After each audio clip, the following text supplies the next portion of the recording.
আমরা যারা অ্যান্ড্রয়েডের স্মার্টফোন ব্যবহার করি তারা কিন্তু প্রায় প্রত্যেকেই একটা প্রবলেম ফেস করি, আর সেটা হচ্ছে এই ফোনগুলো কিছুদিন পর স্লো হয়ে যায়। আজকের ভিডিওতে আমি 7টা পয়েন্ট নিয়ে কথা বলবো, যেগুলো যদি আপনি ঠিকমতো বুঝে মেইনটেইন করতে পারেন এবং অ্যাপ্লাই করতে পারেন ঠিকঠাক মতো, তাহলে আপনার ফোনটা আগের চাইতে ফাস্ট হবে, সে ব্যাপারে কোনো সন্দেহ নেই। হ্যালো ভিউয়ার্স, আসসালামু আলাইকুম, this is Imrul and welcome to my channel.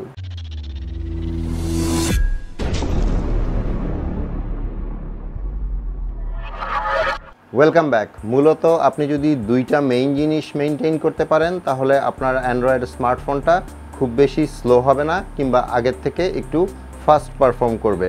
এর মধ্যে একটা হচ্ছে ফোনের যাবতীয় সব কিছু আপ টু ডেট রাখা, আর আরেকটা জিনিস হচ্ছে আপনার ইন্টারনাল স্টোরেজ যেটা আছে সেটাকে যথাসম্ভব খালি রাখা।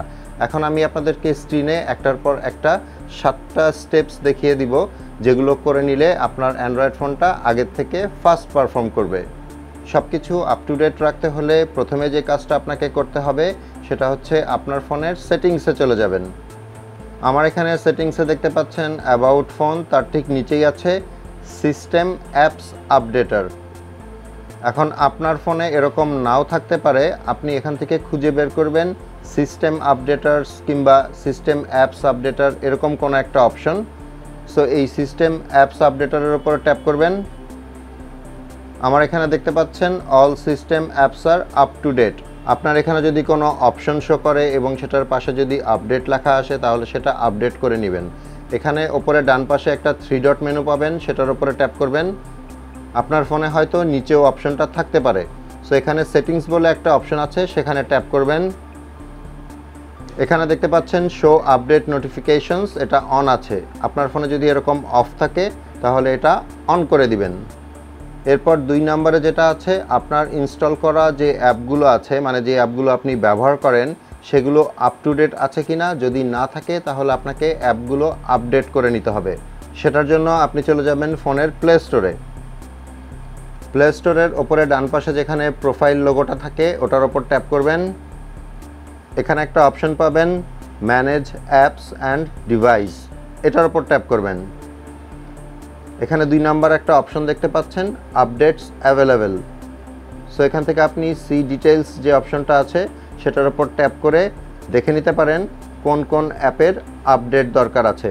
আপনি চাইলে ওপরে যে আপডেট অল সেটাতে ট্যাপ করে সবগুলো অ্যাপ একবারে আপডেট করে নিতে পারেন, অথবা চাইলে ইন্ডিভিজুয়ালি একটা একটা করে অ্যাপও আপডেট করে নিতে পারেন। এছাড়াও আপনি আরেকটা ওয়েতে অ্যাপ আপডেট করা আছে কিনা সেটা দেখে নিতে পারেন। এখান থেকে একটু ব্যাকে চলে যাচ্ছি, চলে আসলাম গুগল প্লে স্টোরের হোমে। মনে করেন আপনি সবসময় ফেসবুক অনেক ব্যবহার করেন কিংবা হোয়াটসঅ্যাপ অনেক ব্যবহার করেন, যেটাই হোক না কেন সেটা আপনি সার্চ অপশনে গিয়ে সার্চ করবেন। লাইক আমি যদি এখানে গিয়ে ফেসবুক সার্চ করি, আমার এখানে দেখতে পাচ্ছেন অ্যাপটা আপডেট করা নেই, আপডেট চাচ্ছে। আর যদি এটা আপডেট করা থাকতো তাহলে কিন্তু এখানে আপডেট লেখাটা আসতো না। সো আপনি এভাবেও আপনার প্রয়োজনীয় যে অ্যাপগুলো আছে সেগুলো একটা একটা করে চেক করে এখান থেকে আপডেট করে নিতে পারেন। এখন একটু ছোট্ট করে বলি কেন system app up to date থাকা উচিত, কিংবা আপনি যেসব অ্যাপস ব্যবহার করছেন সেগুলো কেন আপ টু ডেট থাকা উচিত। কারণ অ্যাপগুলো যখন বানানো হয় তখন কিন্তু এর মধ্যে অনেক ফ্লস থাকে, মানে ভুল ভ্রান্তি থাকে। তো সেগুলোকে কারেকশন করার জন্যই কিন্তু আপডেটগুলো আসে, এবং যখন কোনো নতুন নতুন ফিচার এগুলোতে অ্যাড করা হয় সেগুলোর জন্য কিন্তু আপডেট আসে। সো আপনি যখন এই অ্যাপ কিংবা সিস্টেম অ্যাপ আপডেট করে নেবেন, আপনার ফোনের অ্যাপগুলো যেহেতু ভালো মতো পারফর্ম করবে এবং অপটিমাইজ হবে, সো আপনার ফোনটা কিন্তু কিছুটা ফাস্ট পারফর্ম করবে। এখন চলে যাচ্ছি 3 নম্বর পয়েন্টে। আর এই পয়েন্টটা হচ্ছে একটু আগেই বলেছিলাম যে আপনার ফোনের ইন্টারনাল স্টোরেজ যতটা সম্ভব আপনাকে খালি রাখতে হবে। সো আপনাকে ট্রাই করতে হবে আপনার ফোনে থাকা আননেসেসারি অ্যাপস যেগুলো আছে, মানে যেসব অ্যাপ আপনি সহজে ব্যবহার করেন না সেগুলোকে আনইনস্টল করে দেওয়া। আর একটা অ্যাপ কিভাবে আনইনস্টল করতে হয় সেটা অনেকেই হয়তো জানেন, তারপরেও আমি একটু দেখিয়ে দিচ্ছি। আমার এখানে যে অ্যাপটা দেখতে পাচ্ছেন ব্ল্যাক স্ক্রিন, এটার উপর যদি আমি চেপে ধরে রাখি, এখানে দেখতে পাচ্ছেন আনইনস্টল একটা অপশন আছে, ওটার উপর যদি আমি ট্যাপ করে দেই, এরপর নিচে থেকে যদি আনইনস্টল এটা কনফার্ম করে দেই, তাহলে অ্যাপটা কিন্তু আনইনস্টল হয়ে যাবে। সো এভাবে আপনি আপনার ফোনে থাকা আননেসেসারি অ্যাপসগুলোকে আনইনস্টল করে দিবেন।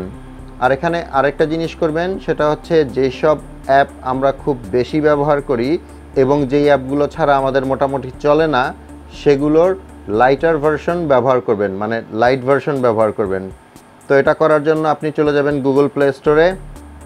এখন এক্সাম্পলের জন্য আমি যদি ফেসবুক অ্যাপটা দেখি, এখানে দেখতে পাচ্ছেন ফেসবুক অ্যাপটার সাইজ হচ্ছে 66 মেগাবাইট। এখন আমি যদি এখানে ফেসবুক লাইট সার্চ করি, দেখতে পাচ্ছেন এটা মাত্র 3.3 মেগাবাইট। সো বুঝতেই পারছেন আপনার ফোনের ইন্টারনাল স্টোরেজ যদি কম হয় তাহলে আপনার জন্য ওয়াইজ হবে এই লাইট ভার্সনগুলো ব্যবহার করা। যদিও অ্যাপের লাইট ভার্সনে আপনি সবগুলো ফিচার হয়তো পাবেন না, বাট আপনার ফোনটা কিন্তু একটু ফাস্ট পারফর্ম করবে। এরপর আসি 4 নাম্বার পয়েন্টে। 4 নাম্বার পয়েন্টের জন্য আপনি চলে যাবেন আপনার ফোনের সেটিংসে।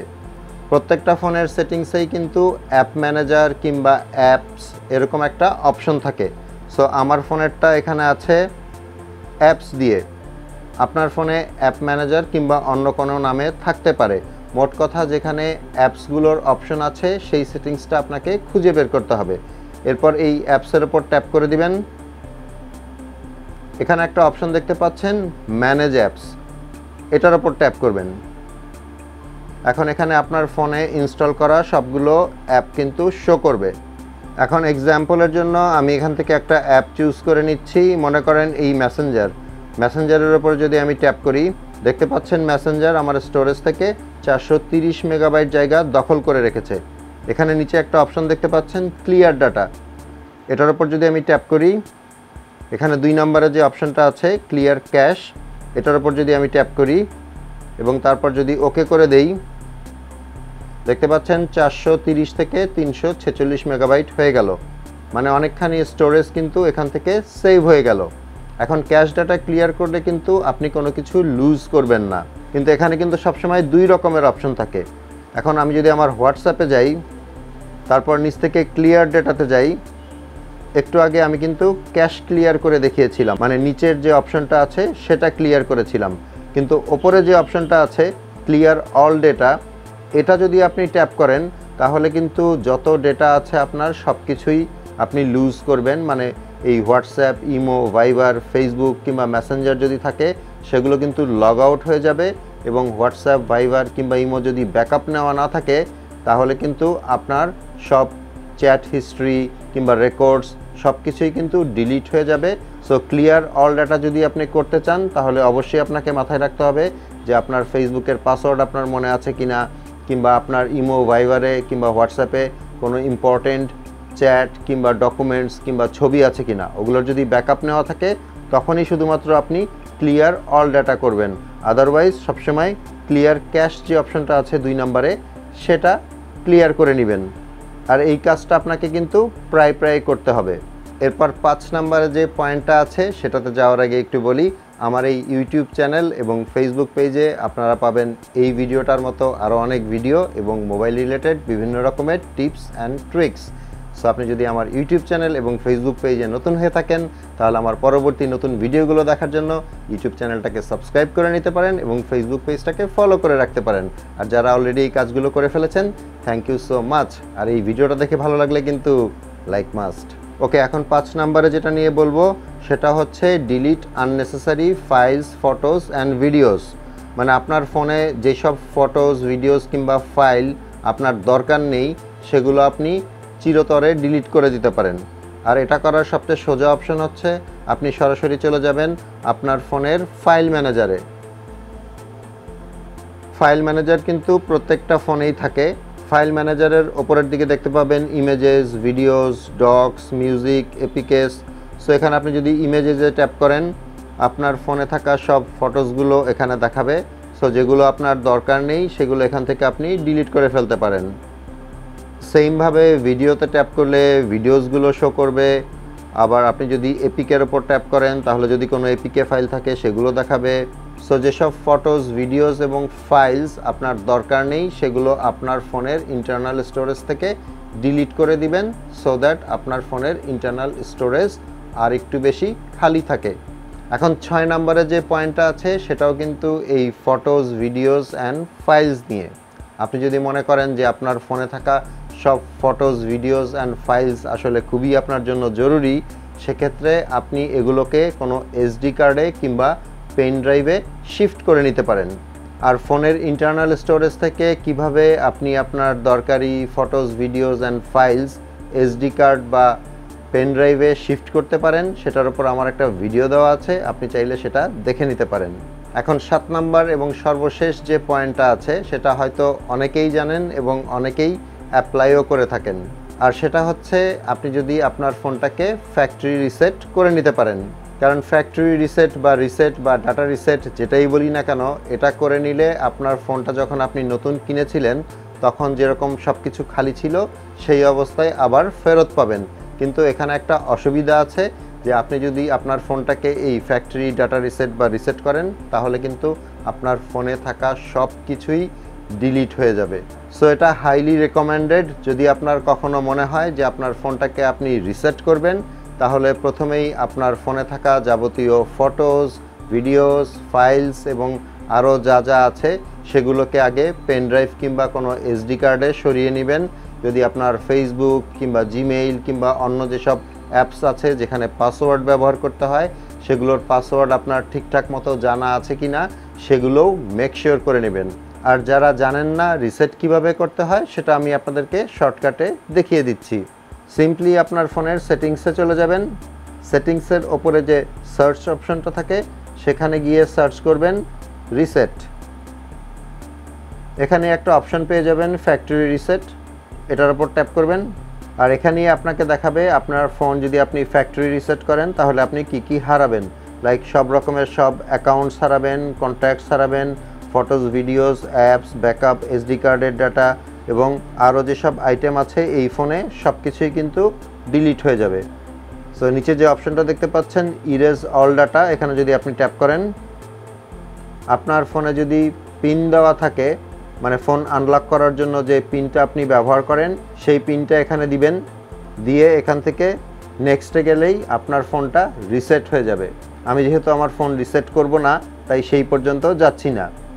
সবসময় একটা জিনিস মনে রাখবেন, আপনার ফোনে যেসব অ্যাপস ইনস্টল করা আছে সেগুলো যদি আপ টু ডেট করা না থাকে এবং সিস্টেম অ্যাপ আপডেটার যেটা আছে সেটাও যদি আপ টু ডেট না থাকে তাহলে কিন্তু জিনিসগুলো অপটিমাইজড হবে না এবং আপনার ফোনটা কিন্তু ফাস্ট পারফর্ম করবে না। সো এই ব্যাপারে আপনাকে কিন্তু নজর রাখতে হবে। আর সেকেন্ডটা হচ্ছে ইন্টারনাল স্টোরেজ যত কম ইউজ করা যায়, মানে আপনার ফোনের internal storage 16 GB, 32 GB, 64 GB বা 128 জিবি যেটাই হোক না কেন, ট্রাই করবেন যত কম এটা ব্যবহার করা যায়, মানে যত বেশি খালি রাখা যায়। কারণ ইন্টারনাল স্টোরেজ ফুল হয়ে গেলে আপনার ফোনের প্রসেসর যতই ফাস্ট হোক না কেন কিংবা আপনার ফোনে যত বেশি র্যামই থাকুক না কেন আপনার ফোন কিন্তু স্লো পারফর্ম করবে। সো ফোন ফাস্ট করতে হলে আপনার ইন্টারনাল স্টোরেজ খালি করতে হবে। হোপফুলি ভিডিওটা আপনাদের উপকারে আসবে। ভালো লাগলে একটা লাইক করে দিবেন। আপনাদের সাথে আমার দেখা হবে পরের ভিডিওতে ইনশাল্লাহ। সে পর্যন্ত সবাই ভালো থাকবেন। আল্লাহ হাফেজ।